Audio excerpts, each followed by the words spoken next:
All right, good morning. So we are one more quiz through completing this course successfully.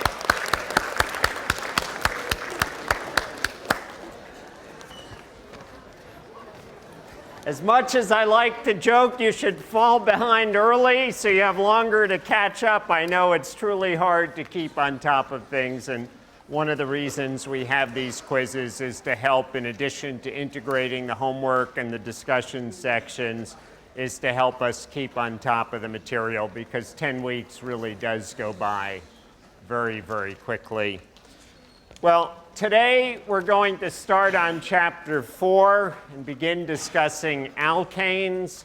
In some ways, alkanes are the least interesting of organic molecules, but they're also going to serve as a platform for beginning to discuss stereochemistry and for discussing conformations of molecules, the three-dimensional shapes of molecules. So we're going to have a lot of meat in this chapter. This is the chapter that you're going to start to use your molecular models, begin to play with them like we've seen in the videos. We're going to be using rulers to help us and to help integrate the exercises in the chapter with the discussion section and the midterm exam. If you haven't already done so, you should get yourself a good ruler that measures in centimeters, one that's a full 1 foot long, 30 centimeters in length, so that you'll be prepared to answer questions that are asked of you involving the molecular models.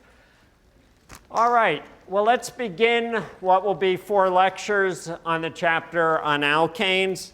So alkanes are saturated hydrocarbons. They have a general formula of CN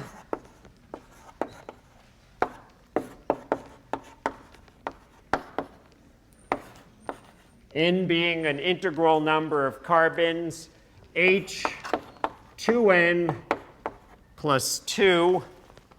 And we're also going to lump into our discussion of alkanes, we'll also lump in cycloalkanes.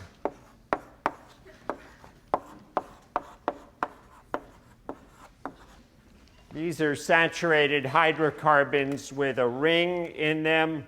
As such, they have 2 fewer hydrogens. You basically connect the end of a chain together at a position where 2 hydrogens would be to get a ring. So you have a general formula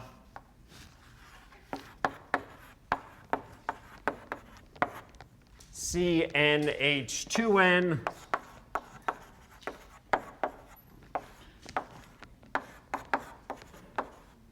As an example of an alkane, I'll just take octane.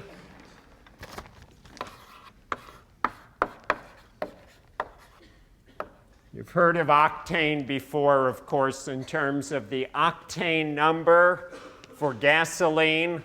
The octane number is actually not determined by the parent compound octane, but rather by a branched isomer of octane. What octane gives your car is not power. All of the hydrocarbons burn with about the same amount of energy, but rather what octane, or more specifically this branched isomer of octane, does is it burns in a way that causes your engine not to knock. So on an octane scale, octane is 100, and heptane, a 7-carbon alkane, has an octane number of 0. Anyway, octane and all of its isomers have a formula C8H18. And by comparison, we'll take as an example for a cycloalkane, we'll take cyclohexane.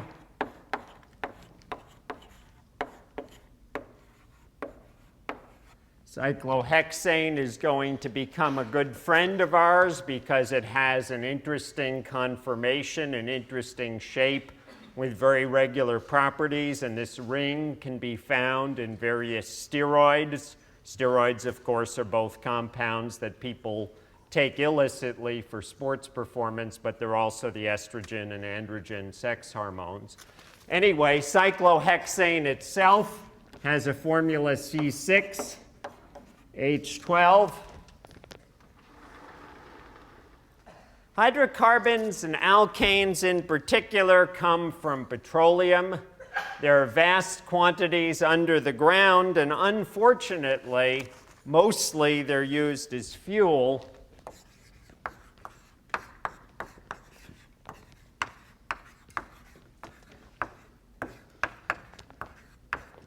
We burn 80% of the alkanes that are produced, and this is really a shame given how valuable these are. These are the starting feedstocks for all sorts of chemicals, the plastics, the nylon in your backpack, the polyesters and the like in the chairs that you're sitting on are all ultimately derived from petroleum, and many of them from alkanes and from cycloalkanes. So although they're mostly used as fuel, I'll write that they're important feedstocks for chemicals and drugs.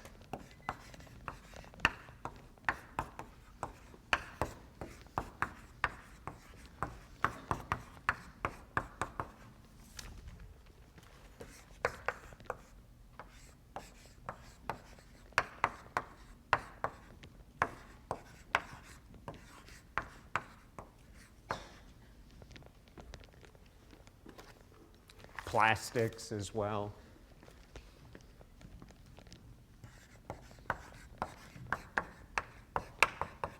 I'll just write etc. because they're just about everything you can think of has some component of alkanes in it. Almost every chemical compound you can think of or material you can think of probably has had some component of alkanes and petroleum in the making of them. Since we burn them, I'll write one chemical equation. You're actually not going to see that many chemical reactions of alkanes this year. You'll see some halogenation reactions. But in a day-to-day use, when you take your car and you put a mixture of hydrocarbons as well as a few ethers that contain octane in your car, and you burn it with oxygen, we get carbon dioxide and water. A lot of times in organic chemistry, we don't balance equations, but I can easily balance this. We generate 8 molecules of carbon dioxide. We generate 9 molecules of water. And in order to do this, of course, we need 12.5 molecules of oxygen.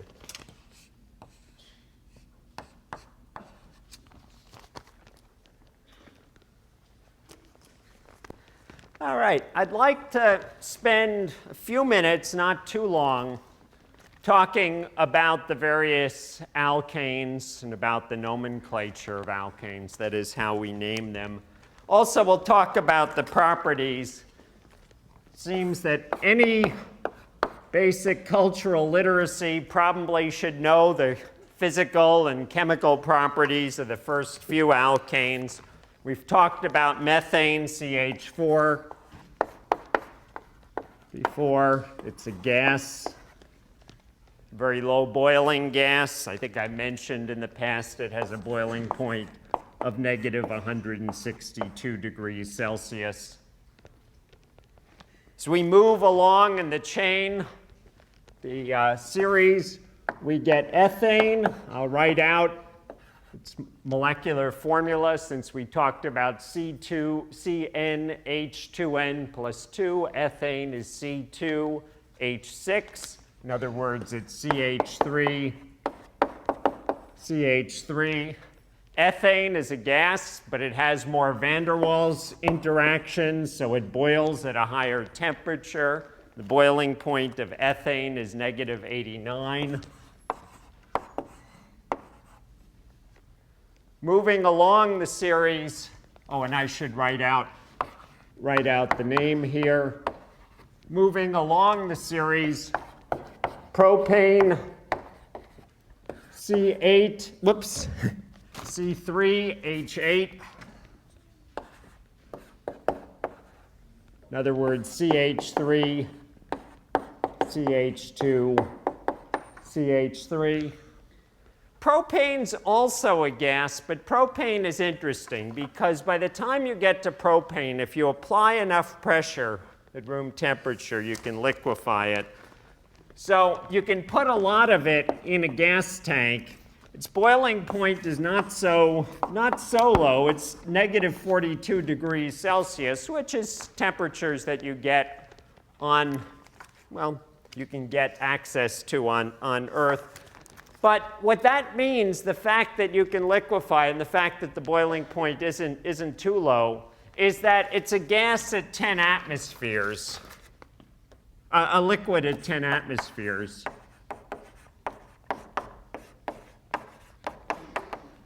An atmosphere is 15 pounds per square inch. So if you look on your car tires or you go to the gas station and you put air in your car tires, you're putting in about 30 psi, about 2 atmospheres of pressure.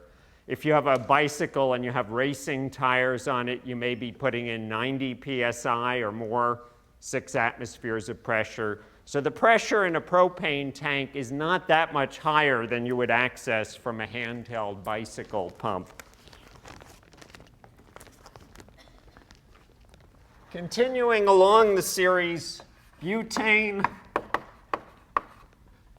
C4H10. We should get in the habit of writing out these structures in the skeletal notation, so I'm going to do that for butane. Butane's also a gas,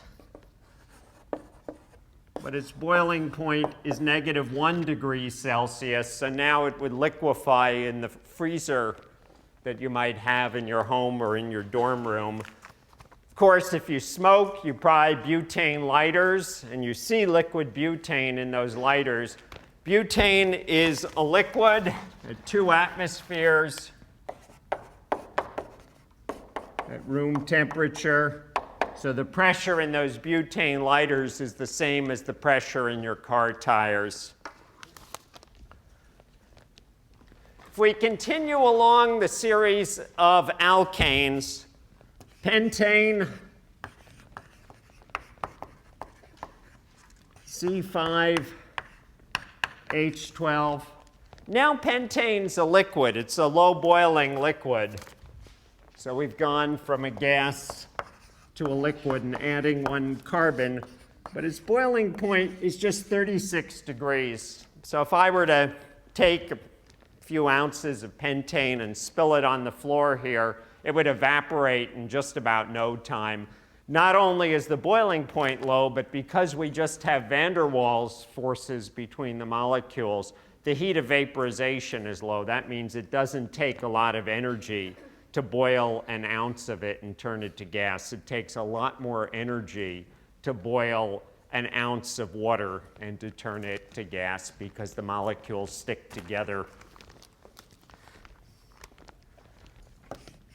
One of the things we're getting as we see these molecules is we're also getting the names of them. And so the first 4 names basically are trivial, common names. We talked before about how butane comes from butter. Ethane comes from ether, from the air. Methane, it turns out, has a connection to wood. But beyond that, we get to systematic roots derived from Greek or Latin. So pentane, you can think pentagon. The next one, hexane, C4, C6H14, hexane. You can think like a hexagon if you want to remember these names. The names all become systematic. It's a liquid. Its boiling point is 69 degrees. Now, the other cool thing is when you have a series of numbers like this, you can start to come up with some reasonable predictions. So if I asked you the boiling point of heptane, you might say, well, I don't know the boiling point of heptane, but I can see that as we're moving through this series, the difference between the boiling points is just a little over 30 degrees, and it's getting closer together. So I could probably extrapolate that the boiling point of heptane would be somewhere just about 100 degrees Celsius. So it's sort of cool. You can figure out the various trends. All right, if we go through our names, C7H16 is heptane. We saw C8H18 octane. It's probably worth knowing how to count to about 12 and maybe knowing 20, number 20 beyond that. C9H20 is nonane, N-O-N-A-N-E. C10H22 is decane. That's easy. Oops. Easy if you remember the C when you're talking and writing. Decane's like 10.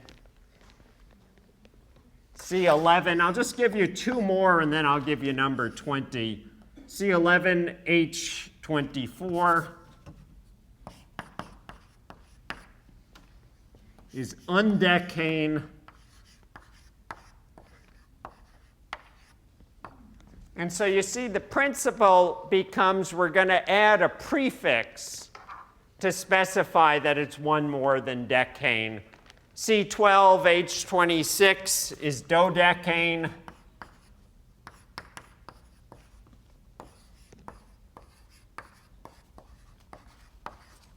And I'll give you one more just in case you hear it. Icosane is C20H22. H42. E-I-C-O-S-A-N-E.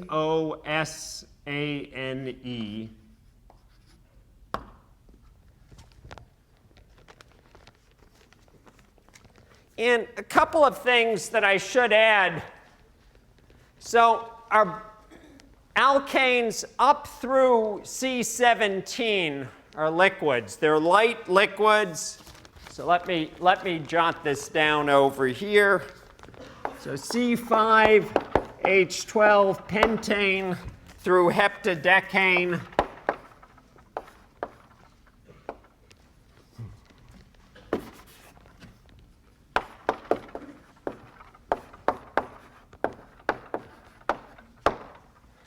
Up above C17, they're solids. They're kind of waxy solids. In fact, if you push your finger against them, they're soft. It's not a surprise. Paraffin wax is a mixture of high chain length, long chain length alkanes. And in fact, all of the alkanes are known as the paraffins. That's the family of compounds to which they belong. The compounds are all light. They're low density.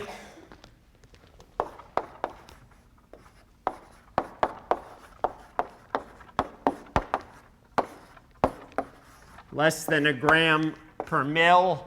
That means if you put dodecane on water, in water, not only will they not mix, but the dodecane will float to the surface.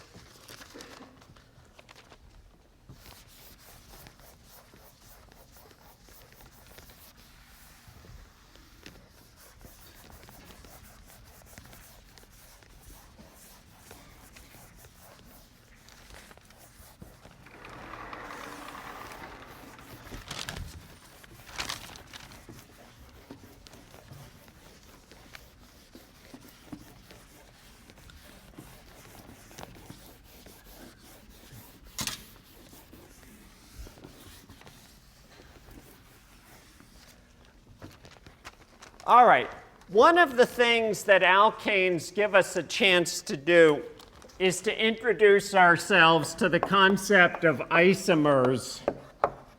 This concept already came up when we started to look at Lewis structures of various molecules. And I remember when I asked people the structure of methylazide, a lot of people struggled to write a structure.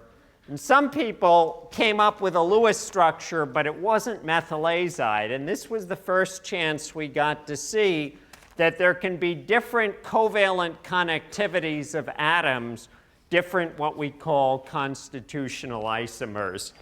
So isomers are molecules with the same molecular formula but different structure.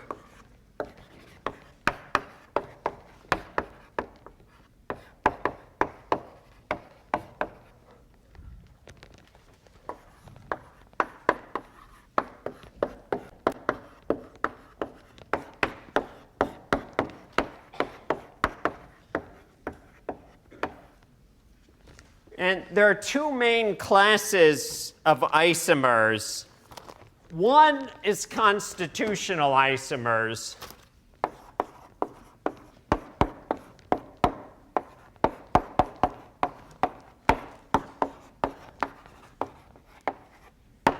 Constitutional isomers are isomers that with different connectivity.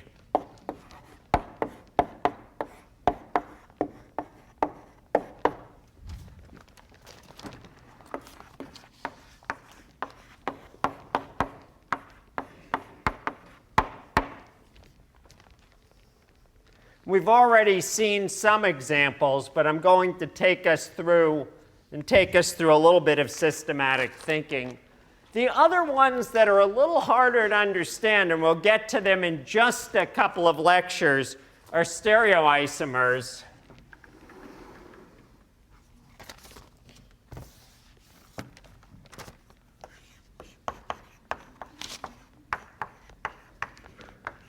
And this is where your models really shine for helping to get things into your head. Stereoisomers have the same connectivity,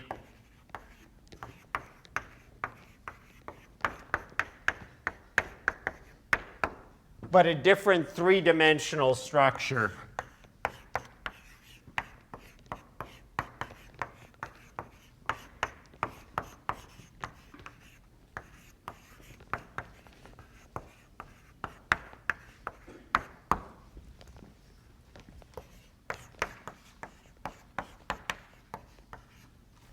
We'll get to this concept with enantiomers and diastereomers, but if you want to know what I mean by the same connectivity but a different structure, for now just look at your right hand and look at your left hand, and both hands have all of the fingers and thumb connected in the same type of places, and yet they're not the same. That's what I mean by the same connectivity but a different structure.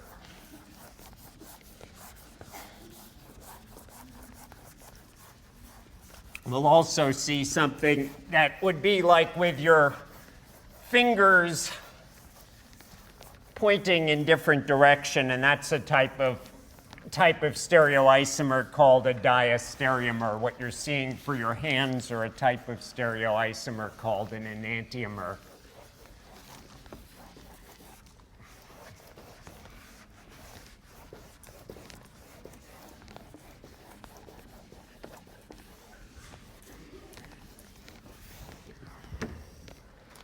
All right, so for isomers,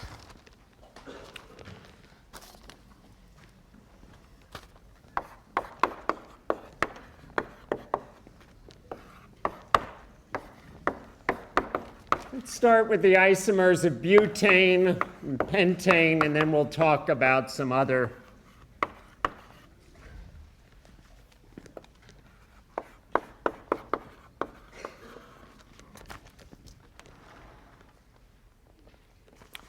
If we make a linear chain, CH3, CH2, CH2, CH3, or I draw it as a zigzag structure, of course you have a molecule that's called butane.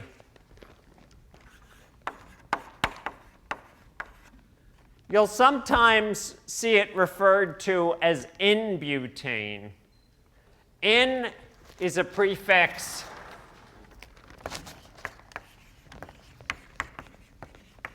that means normal.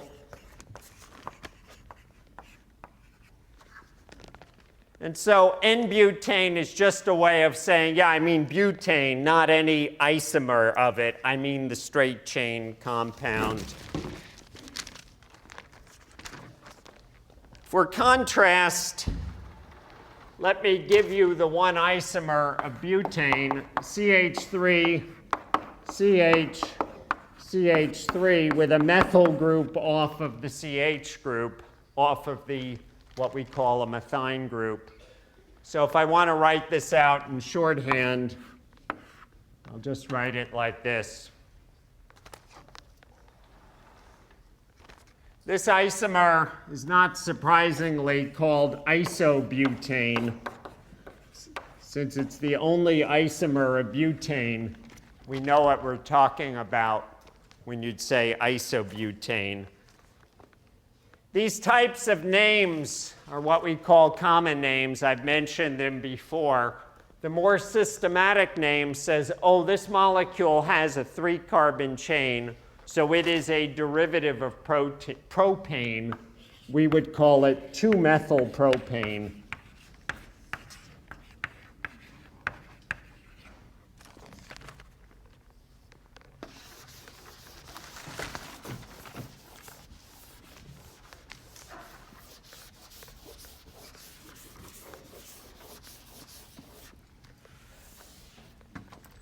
Now let's do the same thing with pentane. We're going to get 3 isomers for pentane.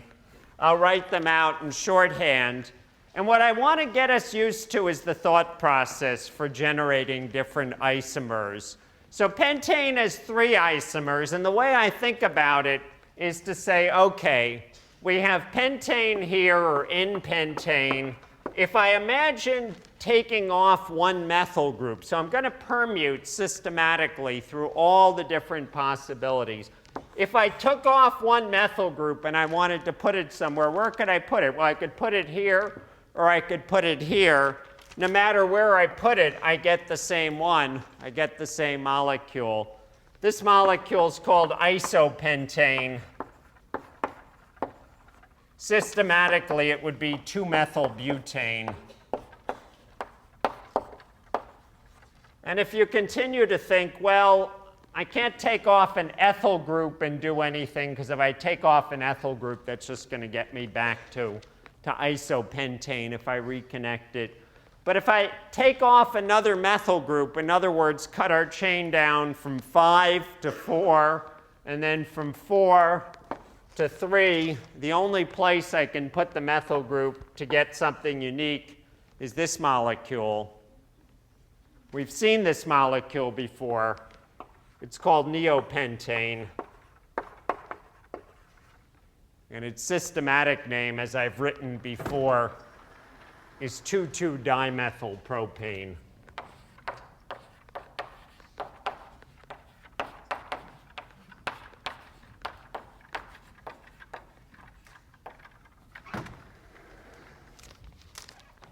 So as we go along the alkanes, the number of isomers increases dramatically. Butane, I'm going to write this all out just so you can see the whole trend. Butane has 2 constitutional isomers. Pentane, we saw 3. Hexane has 5. Heptane has 9. And if you want a good exercise, this is one that's worth doing in your next class if it's boring, is to try to write out, in this one in the last 5 minutes if we're boring, to try to write out all 9 constitutional isomers of heptane. I did this yesterday at the blackboard as I was thinking about what I was going to say today, and started to realize, oh, I need to scratch my head for a moment. But yep, there are 9 of them, and it's a good exercise because it's just the right number not to be tedious and to get you into the right mental processes. If we go up to octane, now we have 18. The numbers really increase. And I mentioned this before about organic chemistry. This is what's so amazing, that just a few atoms can be put together in so many different ways. The petroleum companies love these, and they are trying to catalog every known isomer of all the molecules you can find in petroleum. So I was just talking to my colleague, and they paid him his laboratory vast sums of money for a few milligrams of obscure hydrocarbons. Dodecane has 355. I won't ask you to try to write all of those out. And icosane has a whopping 336,319 isomers. Definitely not something to end up writing out.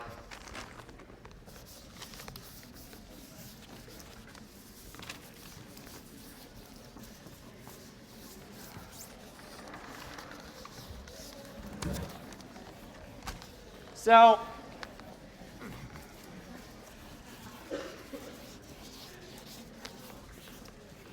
we've already used the isomers of pentane as a platform to talk about van der Waals interactions. And I just want to bring this out again now that I've laid them all in the open.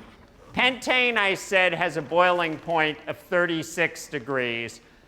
All of the other isomers, both of the other isomers, have the exact same amount of stuff in them, and yet they're more compact.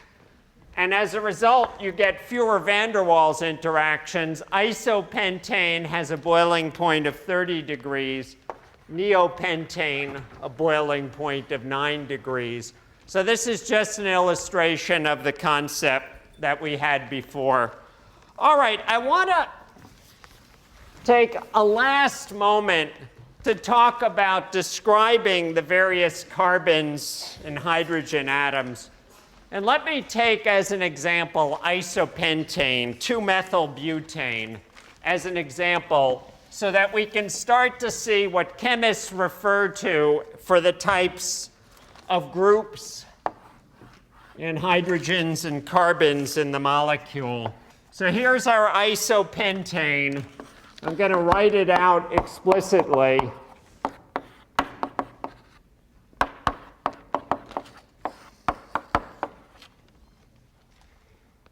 And so the terms that you will hear for the CH3 group we've used before, a methyl group.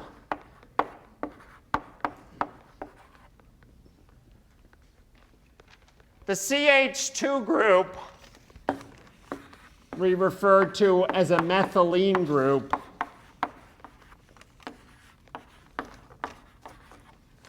In the CH group, we refer to as a methine group.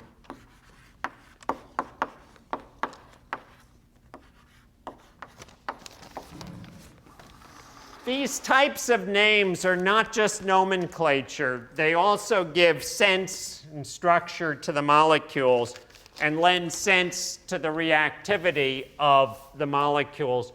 There's a related way of naming things and something that you should be aware of. And so I'll take our isobutane again as an example, or isopentane again as an example. And we talk about the types of carbons and hydrogens in the molecule. We describe a carbon with one other carbon as a primary carbon. You'll often see this as 1 degree carbon. And the hydrogen that's attached to it described as a primary hydrogen.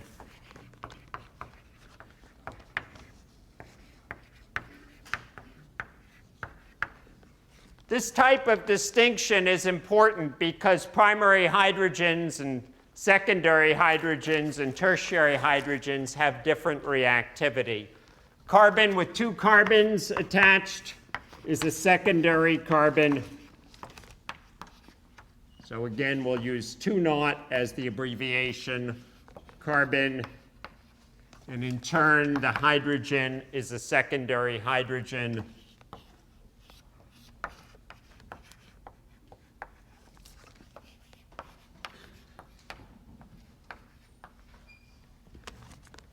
And on this molecule, the methine group, the CH group, we refer to the carbon as a tertiary carbon.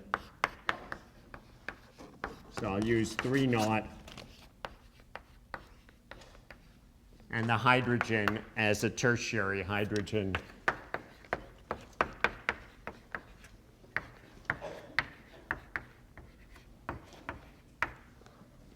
Now, not exemplified in this molecule, but exemplified in neopentane, is one last type of carbon for which, of course, you won't have a hydrogen. And that's a carbon with 4 carbons attached to it, and we refer to it as a quaternary carbon.